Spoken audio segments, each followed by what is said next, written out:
Alright guys, today we're going to model the spaceship to be used in our space game that we're developing. We're going to use Animator, which is a completely free utility. There's a link on the site there that should take you to the applicable site to download it, Make-a-Video-Game.com. Really cool piece of software. It's completely free. I've used this for years.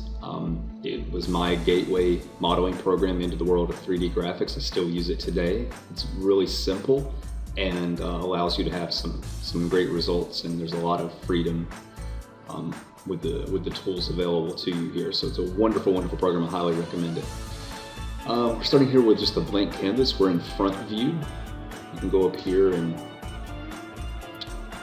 put it on all, and then we have a front window, top left, and then a perspective view, sort of an isometric view there. Now guys, I'm just going to wing this, okay? I'm not putting too much forethought into this. You may want to sketch your ideas out on paper and then model them from there. You can actually import graphics into Animator to use as a reference image. I'm trying to remember where that is.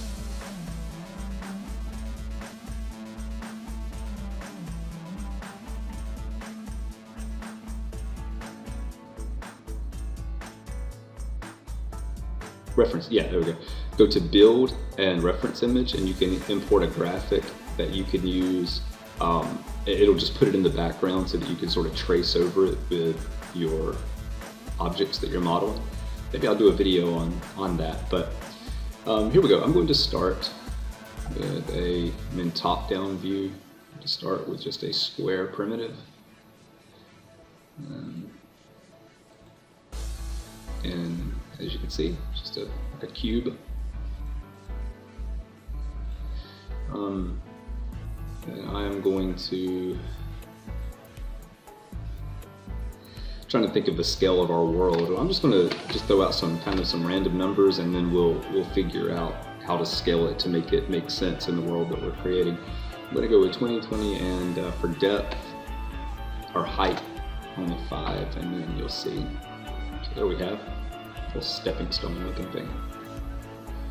Alright, I'm going to convert that to a mesh. Right now it's a solid object, but when I convert it to a mesh, you'll see the bounding box here just turn from yellow to white. And what that means is that when I go into edit mode, I can now grab these vertices and manipulate them. Okay. I'm going to grab this face right here. See, that face is selected. Rather than grabbing one of these vertices, you can actually grab a surface. So that's what I'm going to do. And I'm going to extrude that surface out and bring it, what am I looking for? Bring it in, kind of making the nose. I'm going to grab those surfaces. See, I've got that surface selected and that surface selected.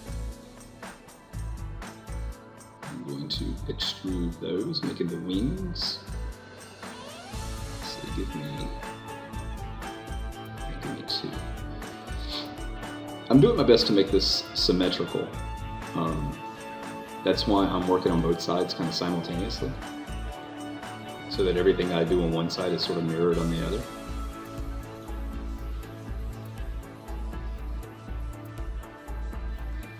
There's plenty of tutorials on the Animator website. If you're not familiar with the tool and you need to learn the basics, throw some things out there though. When I'm multi-selecting using this tool, I want these 4 vertices. I want this one, and the 2 beneath it, right? Because this is a 3D object. When you want to multi-select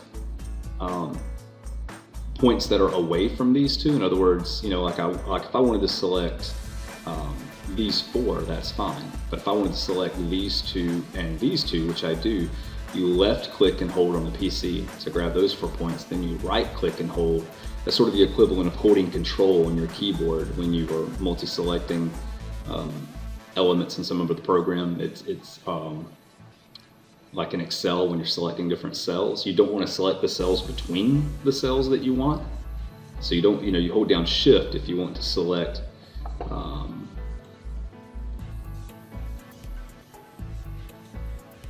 like if I want that cell all the way down to here, I can hold down Shift and click, and it selects everything in between. But if I just want that cell and just this one, I can hold down Control, and then I'm not selecting the cells in between, I'm just selecting the individual ones that I'm clicking. So sort of the same concept here. Let's see, what do I want to do? Can I do that? Oh, okay, that's for surfaces, sorry. Can I do, there we go. That's what I'm looking for.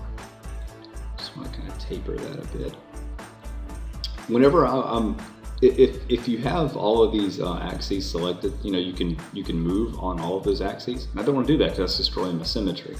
So what I want to do is lock the x-axis, so I can't move from side to side. I can only move up and down, and that keeps the sort of the integrity of my symmetry in place.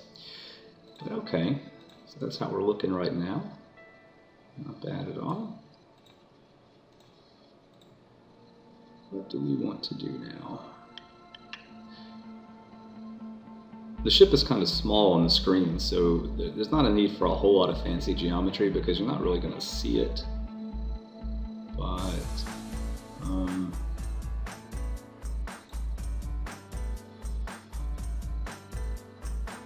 that may actually work right there. I'll put a little thingy sticking out back here. Of those two faces. Extrude those.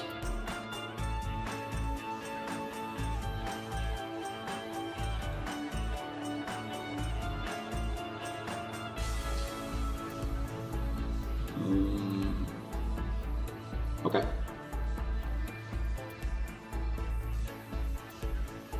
Works for me. There's our spaceship. Very simple. Okay, now I'm going to make sure that it's centered. 3D space, I'm going to locate, center about origin, and that simply makes it, you can see the axes here going right through the center of it. So that puts it right dead in the center. And then that can be loaded into our game. Actually, we're going to load it into UV Mapper first and paint a skin for it. And that'll be the next video. So I will see you in that video. And once we get our model's skin, get it textured, we will then import it into our game, and we will then make the meteors also. So I'll see you in that video. Thank you.